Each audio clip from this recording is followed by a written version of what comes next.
नमस्कार बच्चों, लर्न हिंदी में आपका स्वागत है। तो बच्चों, आज हम पढ़ेंगे हिंदी व्याकरण में अपठित पद्यांश। अपठित पद्यांश किसे कहते हैं बच्चों?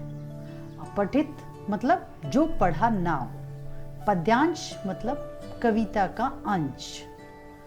अपठित पद्यांश किसी कविता का एक अंश दिया जाता है, एक छोटा सा टुकड़ा दिया जाता है और तथा उसके ऊपर आधारित क्या पूछे जाते हैं?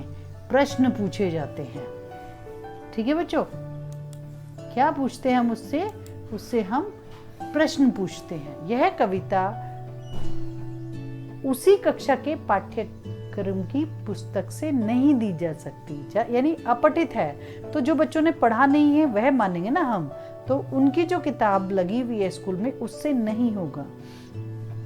जो कविता का हमें छोटा सा अंश दिया जाता है, छोटा सा टुकड़ा जो दिया जाता है, उसी से संबंधित कुछ प्रश्न पूछे जाते हैं। उन प्रश्नों का उत्तर हमें कविता को पढ़कर देना होता है।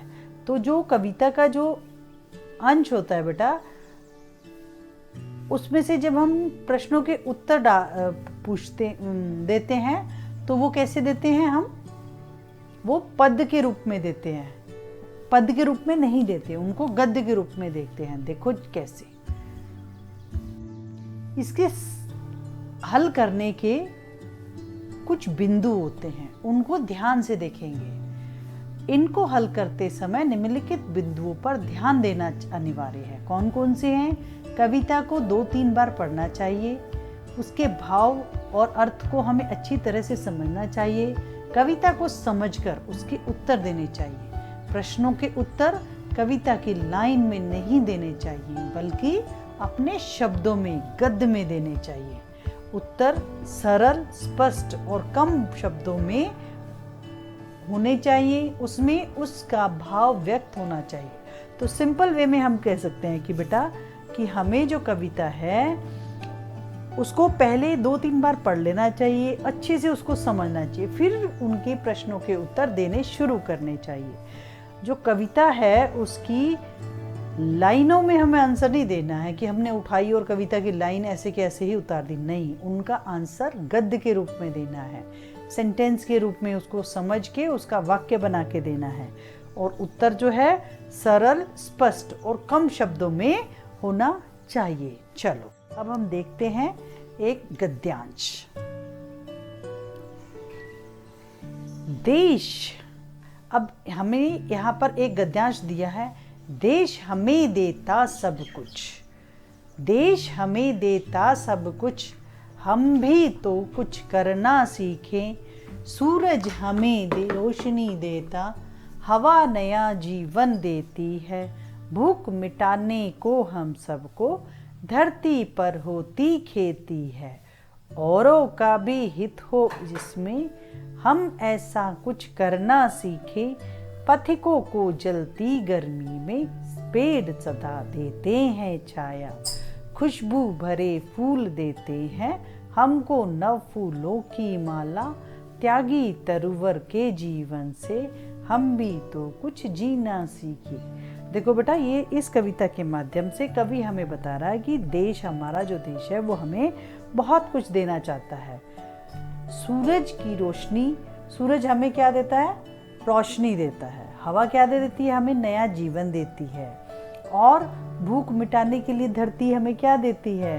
धरती के ऊपर खेती होती है, खेती से हमें अन्न मिलता है। औरों का भी हित हो इसमें, हम भी ऐसा कुछ करना सीखे। पथिकों यानी राहगीरों को जलती गर्मी से पेड़ सदा छाया देते हैं, फूल खुशबू देते हैं और हमें उन फूलों से माला बनाते हैं। त्यागी तरवर के जीवन से, हम भी तो कुछ जीना सीखें, कि जो पेड़ पौधे हैं उनके जीवन से हमें कुछ सीखना चाहिए। तो हमने ये कविता 2 बार पढ़ी, 2 बार पढ़ के हमें उसका अर्थ समझ आया। अब देखते हैं इसमें आए प्रश्नों को। फिर से हमने वो कविता पढ़ी, अब कविता पढ़ के हम पहला क्वेश्चन देखते हैं। सूरज हमें क्या देता है? अब इसको दोबारा से हम पढ़ेंगे। देश हमें देता सब कुछ, हम भी तो कुछ देना सीखे। अब यहाँ पे क्या आया हमारा? सूरज। क्या आ गया बेटा हमारा यहाँ पे? सूरज। सूरज हमें रोशनी देता, तो हम इस लाइन को क्या कर लेंगे? हम अंडरलाइन कर लेंगे। ठीक है, तो अभी हमें क्या पता चला? क्वेश्चन क्या है? सूरज हमें क्या देता है? तो सूरज हमें क्या दिखाई दिया? रोशनी देता है। अब देखते हैं दूसरा क्वेश्चन क्या दिया है। धरती पर क्या होती है? आगे पढ़ते हैं इसी कविता को। हवा नया जीवन देती, भूख मिटाने को हम सबको, धरती पर होती खेती है। धरती से हमें क्या मिलता है? धरती पर क्या होती है? धरती पर खेती होती है।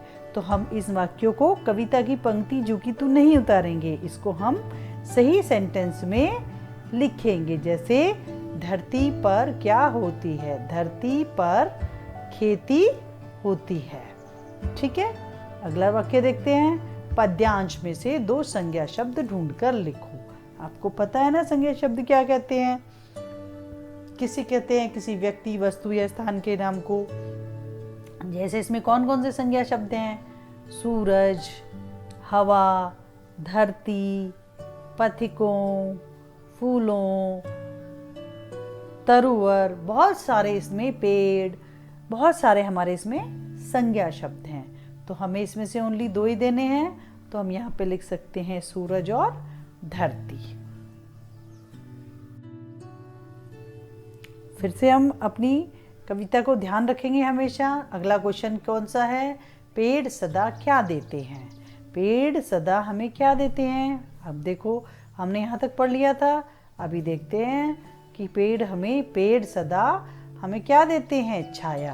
तो इसमें ये कविता की तरह से लिखा है, लेकिन हमें कविता की तरह से नहीं लिखना, हमें आंसर को गद्य के रूप में लिखना। पेड़ सदा क्या की जगह क्या आ जाएगा? छाया देते हैं। अब देखते हैं अगला प्रश्न। पुराना सर्दी का विलोम शब्द क्या होगा? अब ये विलोम शब्द दिया है बेटा, तो ये भी हमें कहाँ से देखना पड़ेगा? इसी में से मिलेगा उसका आंसर। कहाँ से मिलेगा? पद्यांश से। तो पुराना का अपोजिट क्या होता है? नया। तो यहाँ पे नया लिखा है। उसके बाद दूसरा क्या है? सर्दी। और सर्दी का विलोम क्या होता है? गर्मी। गर्मी भी हमारा यहीं पे लिखा है, तो हम इनका अपोजिट लिख देंगे। पद्यांश का उचित शीर्षक बताओ। अब ये देखो किसके बारे में दे रखी? प्रकृति के बारे में दे रखा है ना। हम और भी दे सकते हैं, मेरी अच्छी प्रकृति, हमें पेड़ भी दे सकते हैं, इसका पेड़ों के बारे में भी दे सकते हैं। ठीक है, हम कोई भी इसका जो इससे कनेक्टेड हो। प्रकृति में क्या है? हमारा सारा आ गया, सूरज भी आ गया, हवा भी आ गई, धरती भी आ गई, फल फूल भी आ गए। तो हमारा इसका उचित शीर्षक क्या होगा? प्रकृति। तो बच्चों, आज हमने क्या पढ़ा? आज हमने अपठित पद्यांश पढ़ा। अपठित पद्यांश को हल करने के लिए हमें क्या करना चाहिए? सबसे पहले तो अपठित पद्यांश किसे कहते हैं? अपठित पद्यांश का मतलब होता है कि जो पढ़ा हुआ ना हो, यानी जो आपकी कक्षा वाली किताब में ना हो, उससे अलग कोई अपठित पद्यांश कविता का एक अंश होता है। उसी के ऊपर कुछ प्रश्न दिए जाते हैं। उनको हल कैसे करते हैं? उनको हल करने के लिए हमें 2-3 बार उन्हें पढ़ना पड़ेगा, पढ़ के उसको भावों को समझना पड़ेगा, हमें छोटा, सुंदर और स्पष्ट आंसर देना पड़ेगा, और कविता की पंक्तियां ना उतार के हमें वह गद्य के रूप में देनी पड़ी। तो बच्चों, आज हमने क्या पढ़ा? अपठित पद्यांश। तो आपको यह पद्यांश कैसा लगा? मुझे आशा है कि आपको अच्छा लगा होगा ना।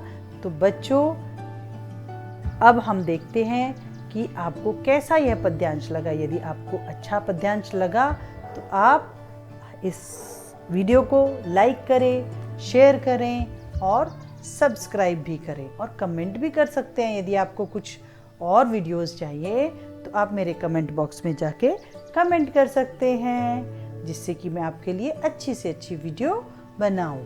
तो बच्चों, अब आप अपठित पद्यांश में कभी भी गलती नहीं करेंगे। फिर मिलते हैं एक नए विषय के साथ।